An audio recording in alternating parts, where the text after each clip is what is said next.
Hey everyone, it's Will, Gamer Dad, with another video for you.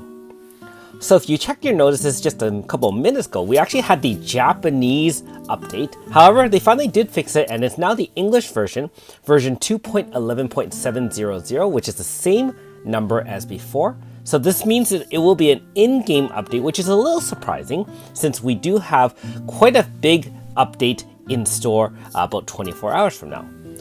Now, if you haven't already, make sure you like and subscribe to my channel. I really appreciate it. I also do have a Patreon account for those who want to support me that way.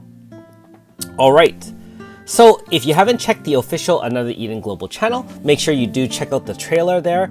It does give you some scenes into the next couple of chapters with the 3000 Realm Arc and the Sea Abyss. Now, if you are newer to the game and you haven't done the Dragon Palace or the 1000 Year Arc first, you do have to have completed that as well as the first 2 chapters of the 3000 Realm Arc in order to proceed. And so, you can see there, you also do have to have the newest version in place.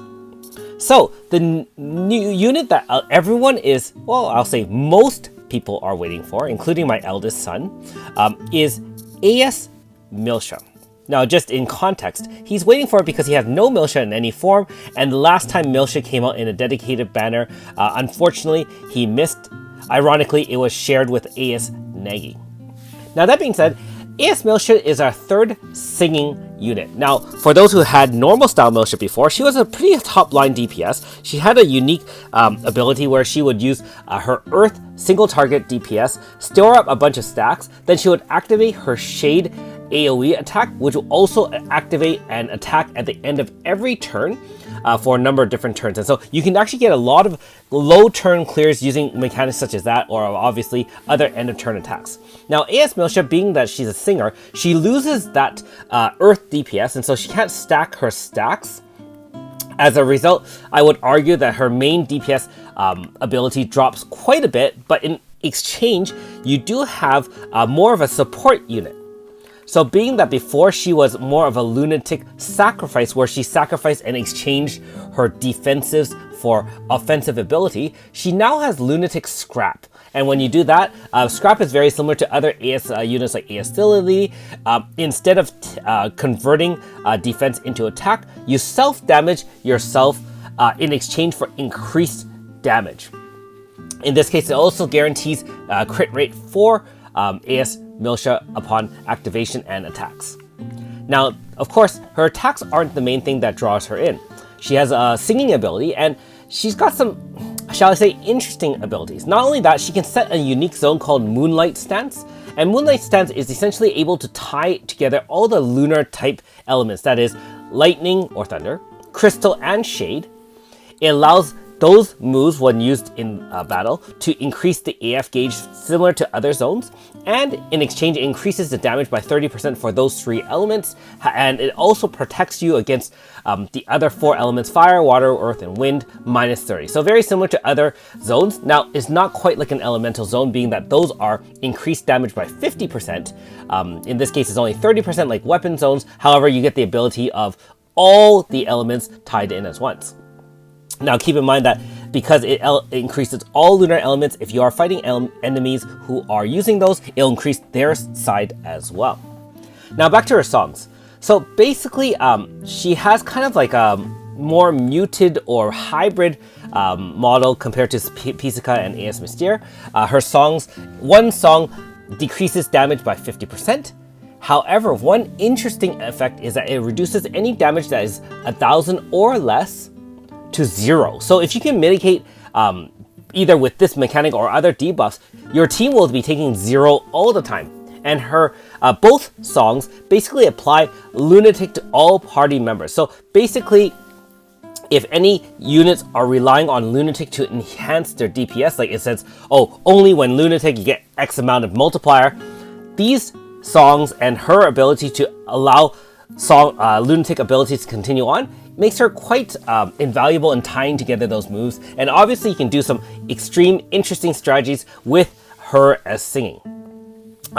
Again, her other song does 50% damage and healing of all party members. So a little bit more muted than, for example, the Pizzica, which does 100%. However, it gives hold ground to all party members when HP is full. And this, remember that song's effects are continuous as long as you maintain the condition, which is in this case, full HP. So you can choose which song you want to give your team defense or offense, and remember that you're still giving Lunatic either Scrap or Sacrifice, which is the Shade Lunatic abilities, which essentially increase damage output for your units. Not only that, like I said, it enhances existing Lunatic abilities if you are a Lunatic already faded. So, yeah, it's going to have some pretty interesting strategies. Now, back to the episode itself. A lot of us, including myself, are looking forward to this update. Obviously, the conclusion. So I think there are 4 chapters from what I understand. So we have chapters 3 and 4, both released at the same time, unless I'm incorrect in that state. You also do get grinding out rewards, which is based on the harpoon fishing. I do have a video up from a number of months ago explaining the basics of harpoon fishing, and so we will have the ability to continue on, explore new areas, and farm out additional points for that. Now, for those who spend stones, some good news. We have obviously a Fateful, which is a one-time only, 10% flat chance. However, the second Fateful encounter is very, very interesting.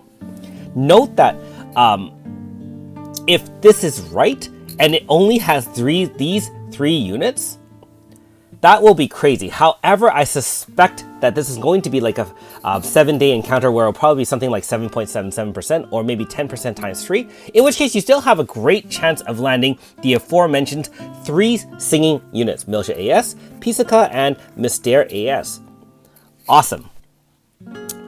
So, note that because of other units that have Lunatic abilities, they did, I guess, change the name of Philly AS's move, I guess just so it's not overlapping or confusing. However, I'm not really sure if it doesn't look like anything's going to change in the way it's used. It's just that obviously when used in singing, you'll be able to do both things. All right. And same thing, if you haven't or already have finished some things, you can replay certain episodes, chapter 1 and 2. For those who like to spend money and save up on the discounted Chronostone packages, 2 packages each, 2,000 and 4,000, twice can be bought. So not bad at all. And finally, as standard stuff, if you start within the first couple weeks, instead of getting 10 stones, you do get 100 stones. So I know a lot of you will be saving up, either pulling on this banner if you have no form of Milsha and really want to unlock this kind of unique zone, or potentially saving for future banners. And if you have been looking at the upcoming content for JP that is on the AE Wiki, you'll know that there are some very powerful banners coming up. Obviously, subreddit also talks about that as well. All right, so let me know what you think about this update, if you're excited or not. I know a lot of you are. I am quite excited just for storyline mainly. Now, in terms of summoning, I do have normal style Milsha already, so I'll unfortunately be passing on this banner for saving for future banners. However, I know some of you, like my son, don't have any form and want to just unlock it. I will discuss the pros and cons of summoning for that banner tomorrow evening once the update drops. Anyways, thanks for watching. We'll see you next time.